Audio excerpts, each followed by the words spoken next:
మీ ఎలాంటి వ్యాపార ప్రకటనలకైనా వెంటనే మా ఛానల్ సంప్రదించండి. నమస్తే.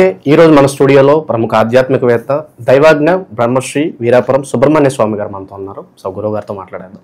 నమస్కారం గురుగారు. శుభాశీస్సులండి. అక్టోబర్ మాసం విశేషంగా కన్యా రాశి వాళ్ళకి ఎలాంటి ఫలితాలు ఎదురవబోతున్నాయి, ఎలాంటి జాగ్రత్తలు పరిహారాలు తీసుకుంటే బాగుంటుందంటారు? కన్యా రాశి వాళ్ళకి ఈ ఆశ్వేజ మాసం అక్టోబర్ నెల, ఈ మాసంలో ఈ రాశి వాళ్ళకి అంతా కూడా వ్యతిరేకం అనేది అధికంగా ఉంది. వ్యతిరేకత అధికం అంటే ఏ పని చేయాలన్నా సహకారం అందకపోవడం, ఇంట్లోనే కుటుంబ సభ్యులు అనుకోండి దానికి ఆటంకపరచడం, కలిసి రాకపోవడం అనుకున్న పని, లేదా బలవంతంగా మనం ప్రారంభం చేసినా కూడా మధ్యలో ఆ పని ఆగిపోవడం, మధ్యలోనే ఆగిపోయే పరిణామాలు ఎక్కువగా ఉన్నాయి. మళ్ళీ దానివల్ల మనము నష్టం కూడాను. ఎందుకంటే మనము డబ్బు ఖర్చు పెట్టి ప్రయత్నం చేసి మధ్యలో ఆగిపోతే నష్టమేం లేదు. ఇది డబ్బు ఖర్చు పెట్టకుండా, డబ్బు ఖర్చు పెట్టి ఏదైనా వ్యాపారపరంగా కావచ్చు లేదా ఇంకొక ఇతరత్ర ఏదైనా సరే డబ్బులు ఖర్చు పెట్టి మధ్యలో ఆగిపోయినామంటే నష్టం, అది అధిక నష్టం. అది ఆటంకం రాకూడదు. వచ్చిందనుకోండి అన్ని విధాలా బ్లాక్ అయిపోయినట్టు అవుతుంది. అందుకనేసి ఏదైనా వ్యాపారాలు ప్రారంభం చేయాలనుకున్న వాళ్ళు ఈ మాసంలో చేయకపోవడం మంచిది. పెట్టడము మధ్యలో ఆగిపోవడము ఇదంతా ఎందుకు? పోతే ఒక నెల కళ్ళు మూసి కళ్ళు తెరిచే లోపల వచ్చేస్తుంది మాసం అంటే. కాబట్టి దాన్ని ఒక మాటలో చెప్పాలంటే అశుభ మాసము. ఏమిటి? ఘాతు మాసము అంటారు, అశుభ మాసము అంటారు. దూర ప్రయాణాలు కూడా పోస్ట్పోన్ చేసుకుంటేనే బెటర్ అంటారు. మంచి మాట. ఇల్లు కొనాలనుకున్న వాళ్ళు కూడా నువ్వు అన్నట్టుగా ఇల్లు కొనడమే కాదు, గృహప్రవేశం చేయడం కూడా ఈ మాసంలో చేయకూడదు. అయితే చాలామంది అనుకుంటుంటారు దసరా నవరాత్రులు కదా, విజయదశమికి చేస్తే మనకంతా విజయమే కదా అని కూడా అనుకుంటుంటారు. పాపం ఆమె కూడా ఎందుకు యుద్ధం చేయాల్సి వచ్చింది? దుర్గాదేవి కూడా ఎందుకు యుద్ధం చేయాల్సి వచ్చింది అంటే అమ్మవారికి కూడా తప్పలేదు, అమ్మవారికి కూడా కష్టం అనేది తప్పలేదన్నమాట. ఇంకా మనం ఎంతటి వాళ్ళం? అందుకనేసి మనం సాధారణమైనటువంటి మనుషులే కాబట్టి అందరూ ఆ కష్ట నష్టాలు ఎందుకు పడడం? దైవం కాబట్టి ఆమె పోరాడగలిగింది, ఎదుర్కోగలిగింది. ఆమె కూడా 9 రోజులు పట్టింది, అంటే 9 పగలు రాత్రులు గడిచింది. లాస్ట్కి విజయం సాధించినందుకు విజయదశమి. ఏమిటి? లాస్ట్కి విజయాన్ని వరించినందుకు విజయదశమి అని చెప్పేసి అమ్మవారికి మనము ఆ రాజరాజేశ్వరికి ఎంతో పూజలు, ధూపదీప నైవేద్యాలు, ఆగమశాస్త్ర ప్రకారంగా అనేక విధాల కూడా ఆమెను పూజించడము, ఆరాధించడము ఇవన్నీ చేస్తున్నాం. ఎందుకు అంటే చెడును ఎదిరించింది కాబట్టి, ఎదుర్కోగలిగింది కాబట్టి. అదేవిధంగా మనం కూడా పోరాడాలంటే సాధ్యం కాదు కదా. ఏమిటి? అంటే ప్రతి మనిషికి ప్రతిరోజు యుద్ధమే, అంటే పోరాటం. ఏమిటి? జీవన పోరాటం, జీవిత పోరాటం, జీవన పోరాటం. ప్రతి దాని గురించి ఎవరి యుద్ధం వాళ్ళదే, అంటే ఎవరి జీవితం వాళ్ళదే, ఎవరి వ్యక్తిగత జాతక ప్రకారంగా వాళ్ళ జీవితం వాళ్ళదే. దాన్ని మనము కష్టాలలో కూడా సుఖపడడానికి ఈ మార్గాలు ఇవన్నీ కూడా, కష్టాల్లో ఉన్నప్పుడే ఇవి మనకు ఉపయోగపడతాయి. సుఖంగా ఉంటే కూడా ఎవరేం పట్టించుకోరు, అవసరం లేదు కూడా. ఎవరికైనా కష్టం వచ్చినప్పుడే ఇది ఉపయోగపడుతుంది వినడానికి. తప్పించుకు తిరుగువాడు దన్నేడు సొమ్మి అన్నట్టుగా మనకి ఏదన్నా మార్గం ఉందా, ఆ పరిష్కారం చేసుకుంటే దాని నుంచి మనము బయటపడతాం, బాగుపడతాము అనే దానికే అక్కడ అమ్మవారి విజయాన్ని ఎలా వరించిందో అట్లాగే ఈ పరిష్కారం కూడా వీళ్ళందరికీ విజయాన్ని చేకూర్చాలి. ఎవరికి? కన్యారాశి వాళ్ళకి. ఎందుకంటే అన్నింటి ఆటంకాలు ఉన్నాయి కాబట్టి, ప్రతి విషయాలలో ఆటంకాలే. ఆర్థిక పరమైనటువంటి ఇబ్బందులు, ఒడిదుడుకులు, నష్టాలు ఉన్నాయి. కుటుంబ వ్యక్తులతో మాట పట్టింపులు, మనస్పర్ధలు, ఇటు కుటుంబ సభ్యులతోనూ గొడవలు, మాట పట్టింపులు. లేదు ఇంట బయట రెండు కుంపటి అన్నట్టుగా, ఇంట్లో చూస్తేనేమో కుటుంబ సభ్యులతోనూ, బయటికి వెళ్తేనేమో చేసే ఉద్యోగంలో కావచ్చు, లేదంటే వ్యాపారం చేస్తుంటే తోటి వ్యాపారస్తులతో కావచ్చు, లేదా ఉద్యోగం చేస్తుంటే తోటి ఉద్యోగస్తులతో కావచ్చు, అందరితో కూడా ర్యాగింగ్ అంటే డామినేషన్ అనేది బయట వాళ్ళది, బయట పోతే బయట వాళ్ళది డామినేషన్ ఉంటుంది, ఇంట్లోకి వస్తే ఇంట్లో వాళ్ళతోనూ సమస్యలు, అంటే మనశ్శాంతి ఉండదు. అందుకే మనిషి విసిగిపోతాడు. నేను బయట తిరిగి శ్రమపడి కష్టపడి ఎంతో ప్రయాణం చేసి కష్టపడి కష్టాలను ఎదుర్కొని అవమానాలను ఎదుర్కొని ఇంటికి వస్తే ఇంట్లో ఒక్కసారిగా ఏం చేసావు నువ్వు అని చెప్పేసి బెలూన్ గాలి తీసేసినట్టుగా వాళ్ళ కష్టానికి తగిన గుర్తింపు లేకపోగా మళ్ళీ ఉన్నది తీసేయడం అంటే గాలి తీసేయడం. అక్కడ ఏమవుతుందంటే మనిషికి విరక్తి వస్తుంది. ఏమని, ఇంత అవసరమా, ఎందుకు ఈ బతుకు అని అనుకున్నటువంటి సందర్భాలు కూడా చాలామందికి కలిగినవే. ఇంటా బయట పోతే బయట కష్టాలు, ఇంట్లోకి వస్తే ఇంట్లో మనశ్శాంతి లేదని విసిగిపోయిన వాళ్ళే ఎక్కువగా ఉన్నారు. అటువంటి వాళ్ళకి మనము ఈ యొక్క ఇచ్చే సలహా ఎంతో ఉపయోగపడుతుంది, ఎంతో మనోధైర్యాన్ని ఇస్తుంది, ఎంతో సంతోషాన్ని కలిగిస్తుంది, ఆనందాన్ని కలిగిస్తుంది, అభివృద్ధికి ఒక మార్గాన్ని కలగచేస్తుంది. ఎందుకంటే చెప్తున్నది గురువు కాబట్టి సాక్షాత్తు దాని గురుబలం కలిగే అవకాశం ఉంది. అందుకనేసి ఈ రాశి వాళ్ళు ఇల్లు కొనడం కానీ, అలాగే గృహప్రవేశాలు చేయడం కానీ, పోస్ట్ పోన్ చేసుకోవడం చాలా మంచిది. అలాగే విదేశాలకు వెళ్ళాలనుకునే వాళ్ళు కూడా ఈ మాసంలో ప్రయత్నం చేయకపోవడం మంచిది. లేదంటే వచ్చిన వాళ్ళు వెళ్లకుండా పోస్ట్ పోన్ చేసుకొని వెళితే బాగుంటుంది. ఎందుకు వచ్చిన అవకాశాన్ని ఎందుకు వదులుకోవాలి కూడా అని అనుకుంటారు. పాపం వెళ్తారు, అక్కడ ఏదో ఒక కారణాల వల్ల మళ్ళీ కొద్ది రోజులకి తిరిగి రిటర్న్ రావాల్సిన పరిస్థితి వస్తుంది. అంటే పోను రాను ట్రాన్స్పోర్ట్ ఖర్చే కాకుండా మళ్ళీ అక్కడ ఇబ్బందులు పడి, విదేశాలలో ఇబ్బందులు పడి బ్రతుకు జీవుడాన్ని మళ్ళీ రావడం.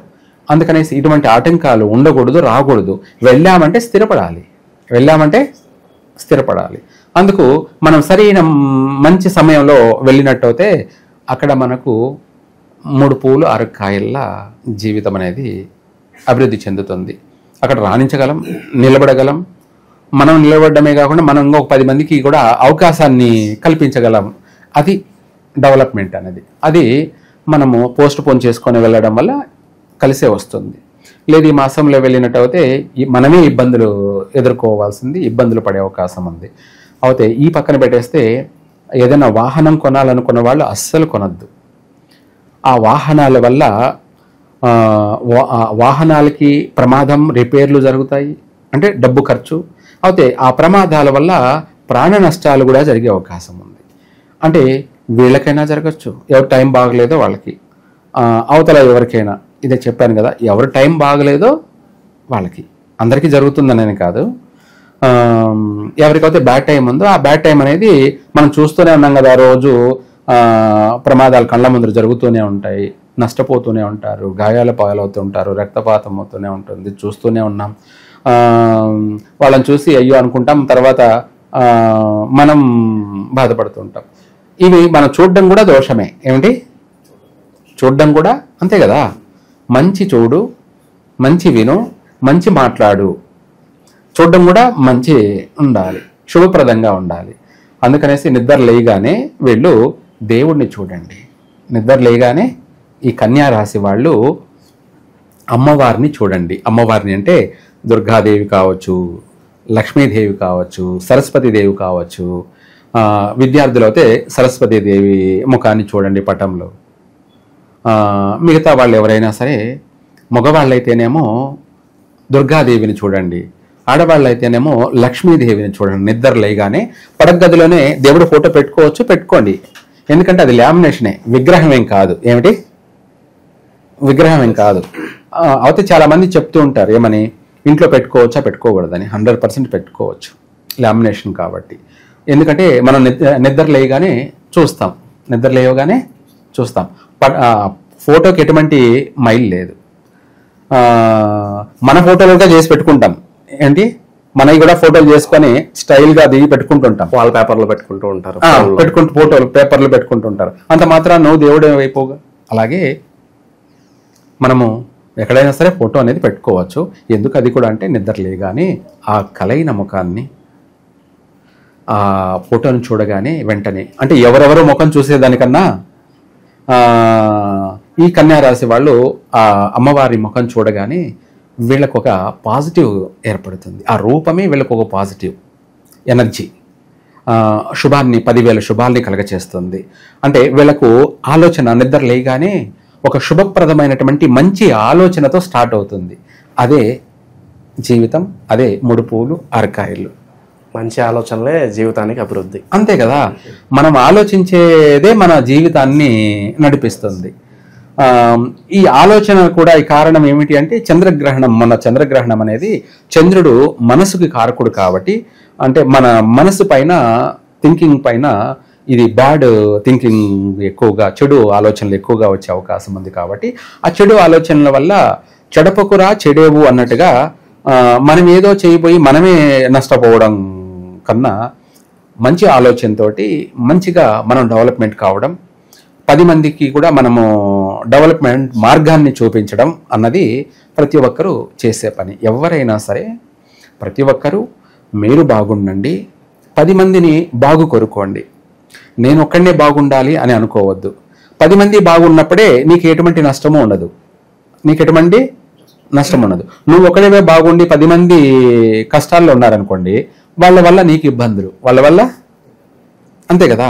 ఎందుకంటే వాడికి ఆర్థిక సహాయం కావాలి, నిన్ను అడుగుతాడు, నువ్వు ఇస్తావు, అది మళ్ళీ వాడు తిరిగి ఇవ్వలేడు. ఎందుకంటే వాడు బాగలేడు కాబట్టి. తీసుకోవడమే కానీ వాడు ఇవ్వడం అంటూ ఉండదు. అప్పుడు నీకేమనిపిస్తుంది? బాధేస్తుంది, కోపం వస్తుంది. అప్పుడు నీకు నష్టమేది. ఏమైంది? నీకు నష్టమే. అందుకే 10 మంది కూడా బాగుంటే నిన్ను అడగరు, అవసరం లేదు. నిన్ను అడగరు, అవసరం లేదు. కాబట్టి నీకే నష్టమూ లేదు. అందుకనేసి 10 మంది బాగుండాలి, అందులో నువ్వు ఉండాలి. ఇక దైవిక పరంగా ప్రత్యేకంగా ఏదన్నా పరిహారాలు ఏదన్నా చెప్తారు గురుగారు? ఏదన్నా అయితే ఈ రాశి వాళ్ళు వీలైనంత వరకు చెప్పాలంటే కూడా ఒక మాటలో అమ్మవారికి సంబంధించి హోమం జరిపించుకోవడం మంచిది. ఆ హోమం కూడా ఏమిటి అంటే ధనలక్ష్మి హోమం అని కూడా చెప్పచ్చు. ఎందుకంటే ఈ మాసం అంతా కూడా అమ్మవారికి సంబంధించింది కాబట్టి లక్ష్మీ హోమం అని చెప్పచ్చు. లేదంటే ఇంకా చెప్పాలి అంటే కూడా ఇందులో రుణ విమోచనకు సంబంధించి ఏమంటారు? రుణ విమోచన అంటే నుంచి బయటపడ్డా, అందులోనే రుణ విమోచన హోమం అని కూడా అంటారు. అది చేయించుకున్నట్టు అయితే వీలైనంత వరకు చేయగలిగితే అలా చేసుకుంటే వాళ్ళకు 100% ఈ మేజర్ సమస్యల నుంచి బయటపడతారు. ఎందుకంటే నెగటివ్ ఎక్కువగా ఉంది కాబట్టి ఈ సంవత్సరం అంతా కూడా తిరిగి చూసుకోకుండా ప్రతిదీ కూడా కలిసి రావడం కోసము ఈ యొక్క పెద్ద రెమెడీ ఇది చేసుకున్నట్టు చాలా బాగుంటుంది. ఒకవేళ చేయలేని పక్షాన అంటే మనము దానికి ఖర్చు అవుతుంది కాబట్టి చేయలేని పక్షాన అమ్మవారికి మన బెల్ల పొంగలితోటి మంగళవారం నైవేద్యం పెట్టి అమ్మవారికి ప్రదక్షిణ చేసుకోవడం. అంటే ఇక్కడ దుర్గా అమ్మవారనే కాదు, గ్రామ దేవతలని కూడా ప్రతి గ్రామంలో ప్రతి ఊరికి కూడా అమ్మవారు ఉంటారు. వాళ్ళందరూ కూడా శక్తులే. అంటే వాళ్ళందరూ దుర్గాదేవే. కాకపోతే ఒక్కొక్కరికి ఒక్కొక్క నామకరణంతో మనం పిలుచుకుంటుంటాం. మనకి ఎంతోమంది పేర్లు పెట్టుకుంటూ ఉంటాం కదా, అట్లాగే ఆ అమ్మవారికి కూడా ఒక్కొక్కరికి ఒక్కొక్క పేరు నామకరణంతో ఆ గ్రామాన్ని ఆమె సంరక్షించే బాధ్యత, ఆ గ్రామంలో ఉన్నటువంటి ప్రజలందరినీ కూడా కాపాడే బాధ్యత ఆమెది. అందుకనేసి ఆమెకి సాయంత్రం పూట ఇలా మంగళవారం కానీ, ఆదివారం కానీ, లేదంటే గురువారం కానీ, శుక్రవారం కానీ, ఈ 4 రోజుల్లో ఏ రోజైనా సరే ఎవరికి ఏ రోజు వీలైతే ఆ రోజున సాయంత్రం పూట అమ్మవారికి బెల్ల పొంగలి నైవేద్యం పెట్టి ప్రదక్షిణ చేసుకున్నట్టయితే వాళ్ళ కష్టాలన్నీ కూడా తీరిపోతాయి. అలా ఒక 18 మంగళవారాలు కానీ లేదంటే ఆదివారాలు కానీ చేయమనండి. ఆ 18 వారాలు పూర్తి చేసిన తర్వాత వాళ్ళ జీవితం ఎలా ఉందో అప్పుడు మనకు కామెంట్ రూపంలో తెలియచేయమనండి. ఓవరాల్గా కన్యా రాశి వారి పరిస్థితి ఈ మాసం ఏ విధంగా ఉండబోతుందో మీ మాటలో చాలా బాగా వివరించారు. ధన్యవాదాలు గురుగారు. సర్వే జన సుఖినో భవంతు.